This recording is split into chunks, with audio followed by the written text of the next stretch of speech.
Na mpenzi mtazamaji wa Mwanaweka TV, natumai kabisa upo salama salamini. Karibu kuifuata taarifa ya habari katika lugha mzuri la Kiswahili. Mimi niitie mtangazaji wako Eric Nilson, ambaye niko mbele ya kamera ikishikilia naye ambaye ni Victory. Lakini pia tukianza katika vichwa vya habari katika habari za wiki mzima, mpenzi mtazamaji, ni kwamba walirejeshwa kwenye nafasi zao wafanyakazi wa ofisi usikanayo na udongo baada ya kuvamiwa na watu wenye kushukiwa kuwa ni wazalendo, wakidai kuwa wataweka wafanyakazi wengine wapya katika ofisi hizo.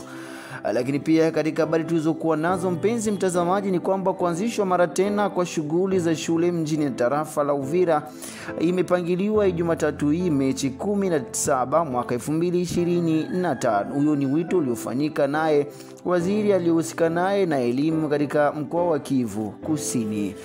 Lakini pia katika habari tulizokuwa nazo ni kwamba akiwa katika shughuli ya kurejeshwa madarakani kwa wafanyakazi wa ofisi za udongo, Mheshimiwa Jenerali Rene Itongwa ameweka wazi na alitaka kuzungumzia kuhusu watu wanaojiunga na waasi wa M23. Hayo yaliweza kujiri hii tariki 14 Machi mwaka 2025.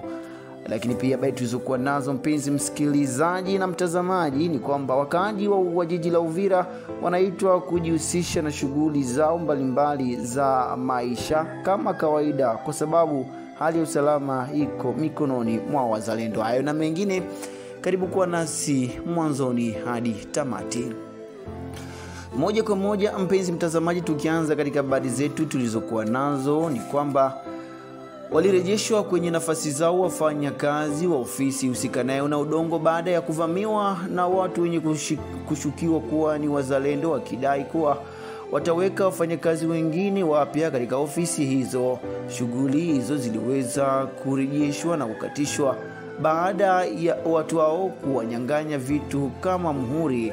Lakini pia shughuli hizo ziliweza kurejeshwa madarakani, ziliweza kufanyika tariki 14 Ijumaa ya mwezi Machi mwaka 2025 katika ofisi hiyo ya kadasi ipatikanayo kata la Kimanga wilayani Kalundu mjini Uvira katika mkoa wa Kivu Kusini.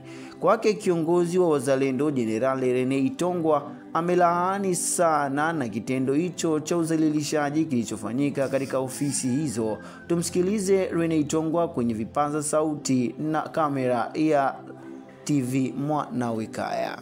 Mimi naitwa General Rene Itongwa. Probleme nyeko pale ni kusema ya kwamba watu wengine daire wako na ile furaha kuona sisi wazalendo tulitetea mji wetu wa Uvira, na wakaona mara moja tuko na ile mamlaka ya kuweka watu kwenye maofisi mbalimbali, tofauti na mawazo yenye tuko nayo, tofauti na mission ya kazi yenye tuko nayo sisi. Sisi ni wanajeshi, sisi ni jeshi la akiba la serikali. Na kama sisi ni jeshi la akiba la serikali, sisi tuko pale kwa kuapuye jeshi la taifa. Sasa watu wengine, kuna wengine ambao ni wazalendo, sijui wakutaka kufanana wazalendo, ndio wako na sura ya kutaka kuchafua jina la uzalendo.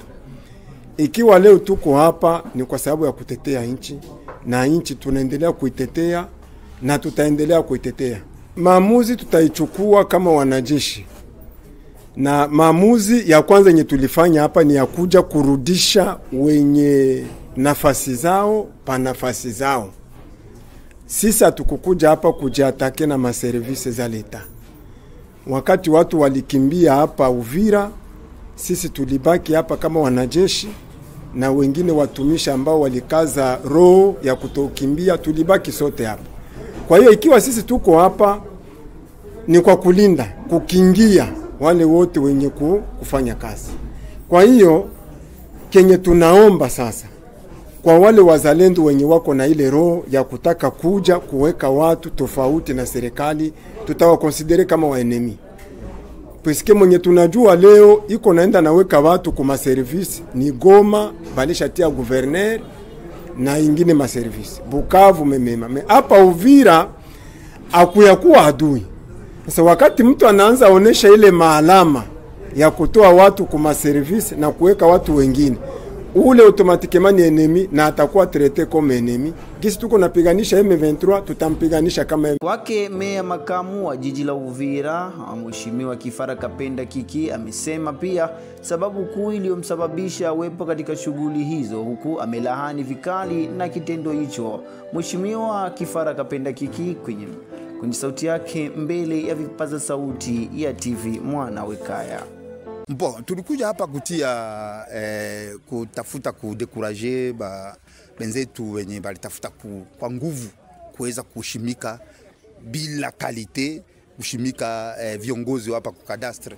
Ndio tulikuja kumaliza ile hali na tayari tumemaliza na tunakaribisha prochainement wakaaji. Hapana kuwa na supporter mtu anaweza kulamuka tu analeta ordre fasi fulani et pourtant order njo kitu kinapaswa kutuongoza sie wote. Donc unasema kama leta hata kama anaweza kuwa mbovu anabakia tu leta. Na napataka mfano ke leta ni sawa maji na samaki kama iko na besoin ya kuishi quelque soit uchafu wa maji mais samaki iko na besoin ya maji sinon haiwezi kuvivre. Lakini pia kwa kiongozi wa kitengo hicho Madam Bora Yanda Celestina atoa shukrani zake za dhati kwa wote walioshiriki katika shughuli za kufunguliwa kwa kitengo hicho kwa mara tena. Tumsikilize Madam Bora Yanda Celestine kwenye vipaza sauti vya TV Mwana Wekaya, huku tukikumbusha kuwa tukio hilo la uvamizi lilifanyika hiyo siku Alhamisi ya tariki 13 Machi mwaka 2025. Mimi naitwa kwa jina la Bora Yanda Celestine. Watu wako wengi kwa ajili ya kuja kuturudisha kwenye madaraka. Kwa saa hii ni shukrani. Na shukuru sana kwa General René na bandugu bote benye balimsindikiza. Tunasema asante na General Makanaki. Bote mbili tunashukuru kabisa kwa sababu bila hao hatungeingia hapa. Mungu abarudishie na bazidishie zaidi. Tukiendelea katika taarifa zetu za habari, tuweze kugusa moja kwa moja ukurasa wa elimu. Ni kwamba kuanzishwa mara tena kwa shughuli za shule mjini na tarafa la Uvira imepangiliwa Jumatatu Machi 17 mwaka 2025. Amejulisha hayo waziri mkoani anayehusika na elimu mbele ya vyombo vya habari mahali Ijumaa hii Machi tariki 14 mwaka 2025 baada ya kikao cha kimkakati na mkaguzi mkuu wa Kivu Kusini, mwakilishi wa walimu pamoja na kiongozi wa kamati la wazazi. Katika kikao hicho maamuzi zimechukuliwa ili watoto warudi tena shuleni wakijiendeleze na shughuli zao za elimu.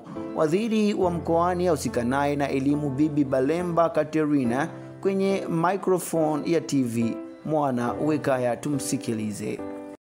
Tunaalika kila yote ausikae na maadibisho ya watoto siku ya kwanza, kutuma watoto na kwa kusaidiana ili tuadibishe watoto wetu vizuri, sababu nchi yetu leo iko na vita juu watu wa mingi ambao walirate ile maadibisho ya kwanza. Ndio maana tunalika watu wote, popote utakuta mtoto mweko uniforme anaenda kwa masomo, umufanyie assistance, surtout que batoto yetu bako deja traumatisé juu ya vita, lakini tuwachukulie na tuwasensibilize wote kukua kumasomo. Hapana, fasi ya mtoto sio barabarani, fasi ya mtoto sio sokoni, fasi ya mtoto sio kukamata silaha, fasi ya mtoto ni shuleni na katika jamii na jamaa. Excellence, labda kwa walimu ambao hawatajibu kwenye shule, je, kunakuwa na sanction fulani ambazo umeziandaa kwa ajili yao? Tunasema kwa ajili ya walimu ni wazazi wa pili. Kisha mzazi wa mwili, mzazi wa pili ni mwalimu. Na ndio maana kama mwalimu hakusikia, itawezekanaje mtoto asikie? Tunajua kama walimu wetu wanakuwa walimu wazuri, walimu wetu wanasikiaka.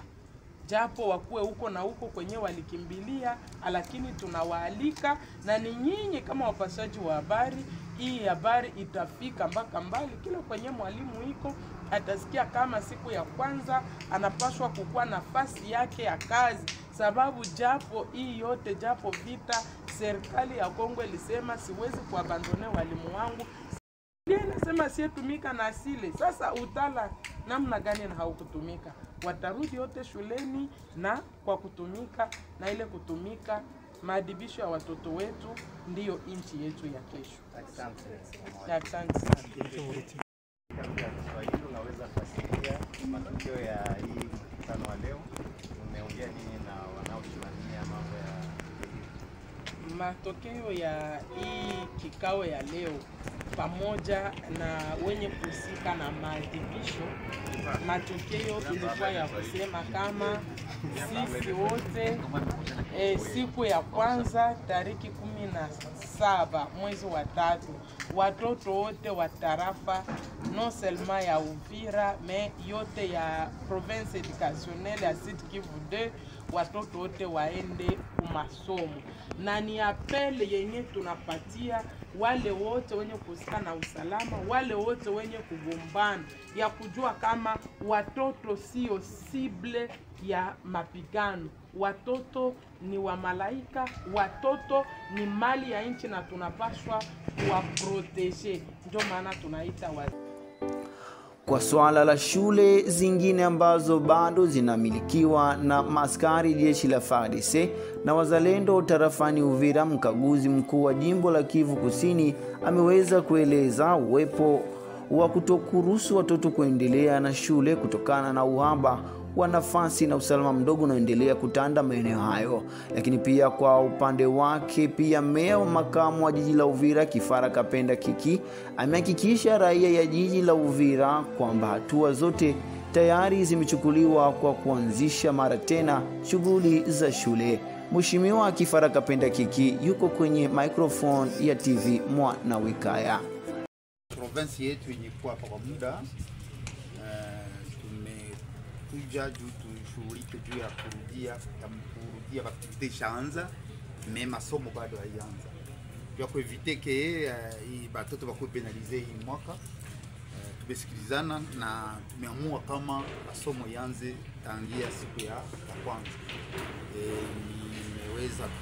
Bameweza kutupatia ile responsabilite ya kuweza kuhusika na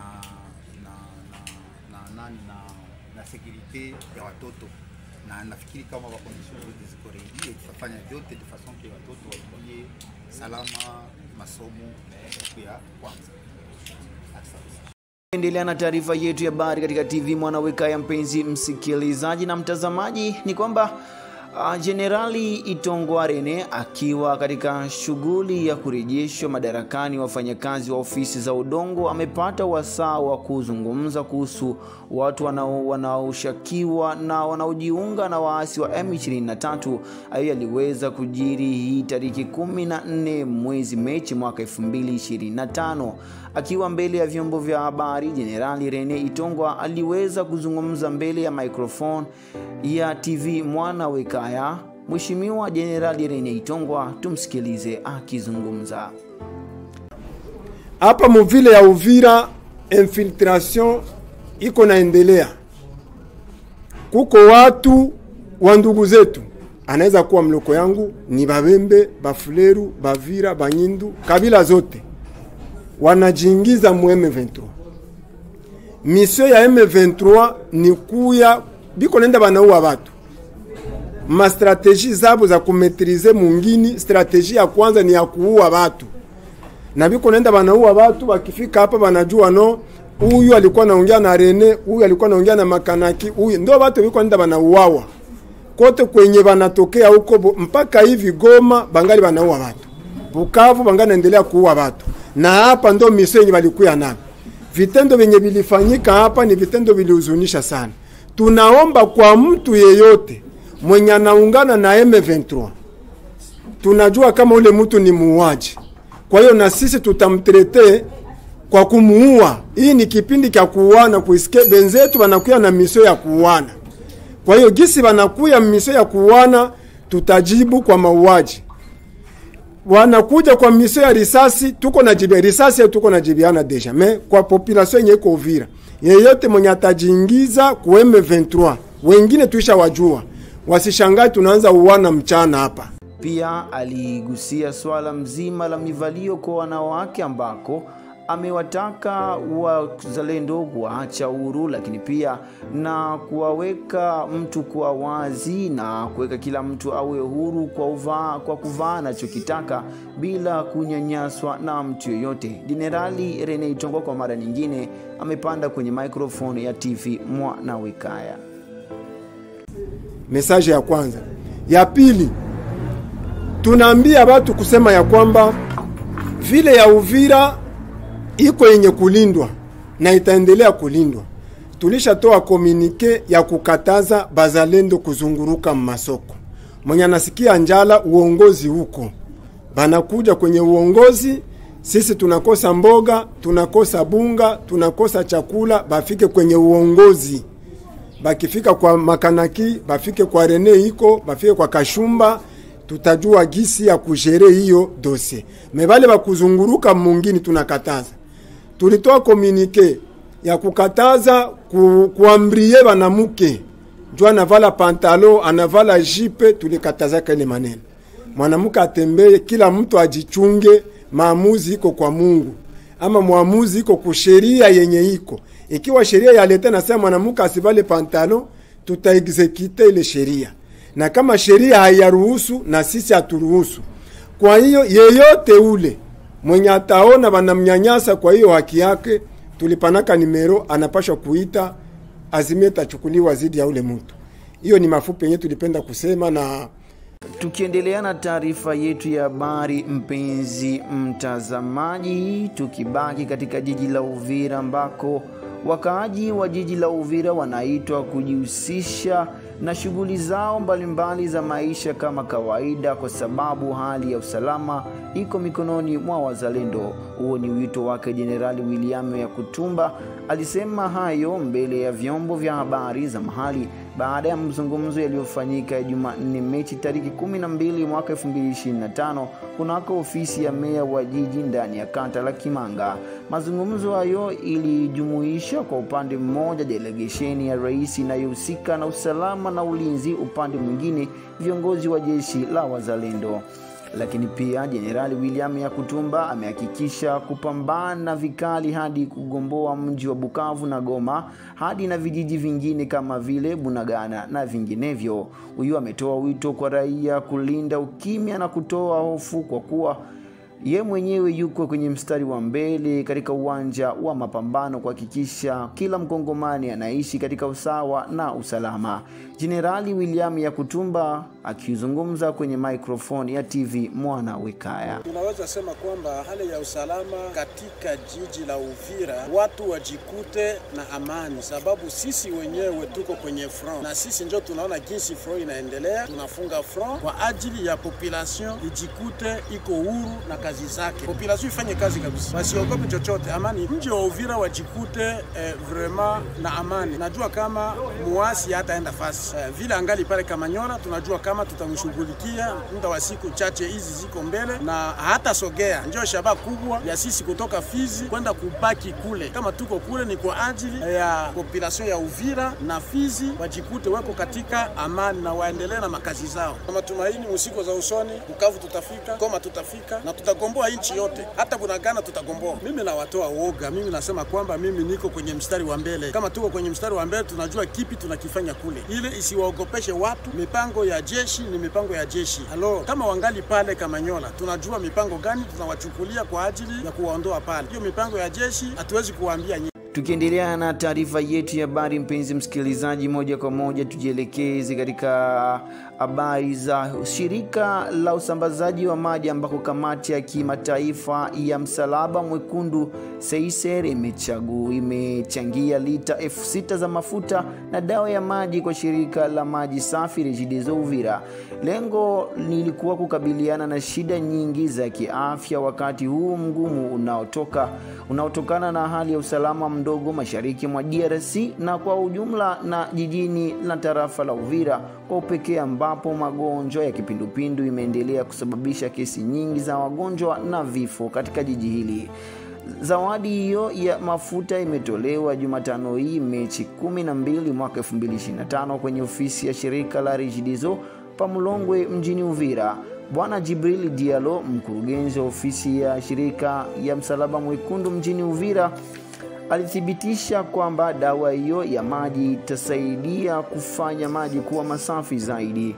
Kwa upande wake, naibu meya mji wa Uvira Kifara Kapenda Kiki ametoa shukrani zake za dhati kwa kamati ya CICR kwa msaada huo wa manufaa ya raia. Huyu ametoa wito kwa shirika la Regideso kwa matumizi bora ya msaada huo. Mheshimiwa Kifara Kapenda Kiki kwenye microphone mara tena ya TV Mwana Wekaya. Pako ingine vita kali kuzidia ile vita ya kuli.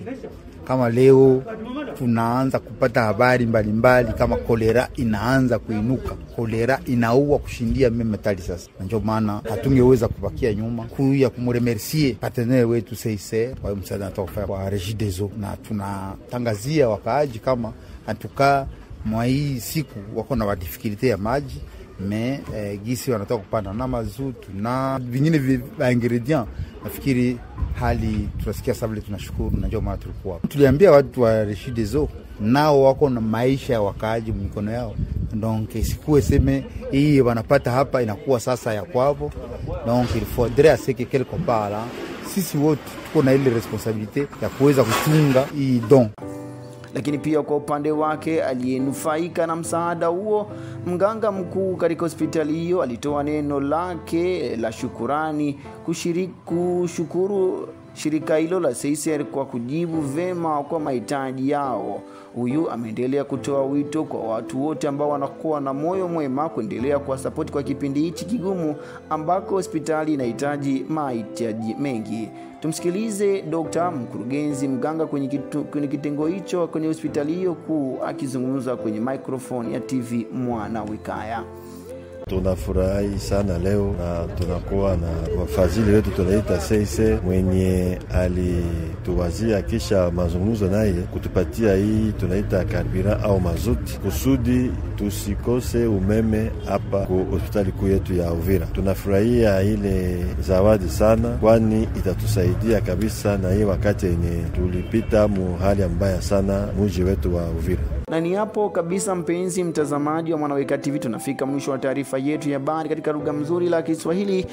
Taarifa mende kusomwa nami Eric Nelson. Mimi sina la ziada na kutakia wewe usikilivu mwema, lakini pia usikose kabisa kujiunga nasi, usikose gusa kile kibutton cha kengele wa kwanza kabisa kupata taarifa zingine tunapokuachia, lakini pia usikose kabisa kushare na kucomment ili wengine wapate kupata uondo huu na kupata taarifa ya habari kuhusu kile kinachoendelea katika nchi ya Jamhuri ya Kidemokrasia ya Kongo. Mimi sina la ziada na kutakia mchana mwema na weekend njema kwenu nyote. Bye bye.